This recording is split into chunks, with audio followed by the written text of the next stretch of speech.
Yeah, my name's Tony Mcleod. I'm a landscaper and pool builder from Melbourne, and love my fishing, love my boats. The boat we tested is a tournament Bluewater 2000, 6.25 metre boat. Took this boat out.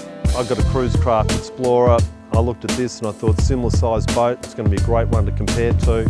And you know what, it's on point. The thing about this boat that really blew me away was how well the boat tracked through the water. It was sort of like it was just on a rail. Like you set a point, you hammered the throttle and the boat just drove through it.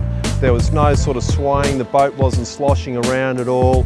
You come up off a wave, you'd drop into it and it'd just track like you were just locked in. It was quite an amazing experience.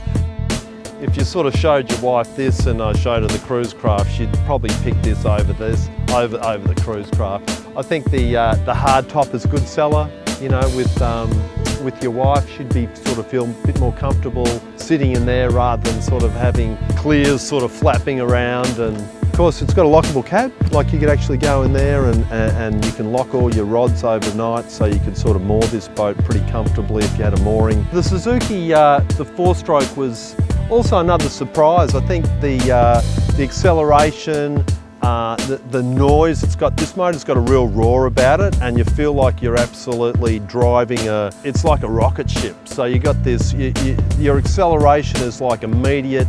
It's the propulsion you get out of it is amazing, and you actually sort of feel like you're part of this animal, really. You're just driving it forward and it's like, wow, I got some power, yeah. With the weather, you know, coming up off the Southern Ocean, it can be really cold, and I guess for a long day blue water fishing, it can either be a make or break at the end of the day, whether you catch fish or you don't. At least in a craft like this, I just really felt well. I felt comfortable at the end of the day, having the hard top, being dry, being warm, and getting back to port, feeling like it wasn't much of an effort, really.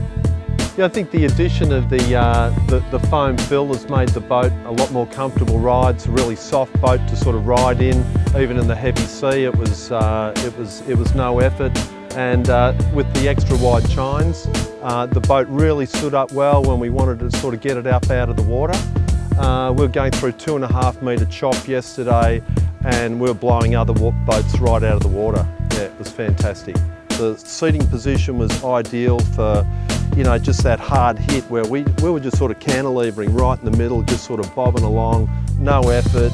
You know, you can hear the boat crack through and go, wow, this is sort of like a bone shaker, but it didn't. You know, you felt really good just sort of sitting there midway through the boat. So yeah, a lot of fun. It was, and you could sit down the back comfortably through the, you know, even on the way back, we sort of absolutely pumped this boat on the way back. You were dry, even sitting on the back seat. Mick decided to have a bit of a snooze at one time in the back seat.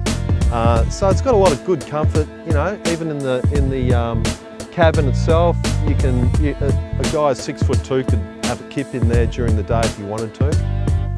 For under 90k is amazing. So I guess to the manufacturers, I'd just sort of say, guys, can you put in a windscreen wiper for us, and you've got a sail.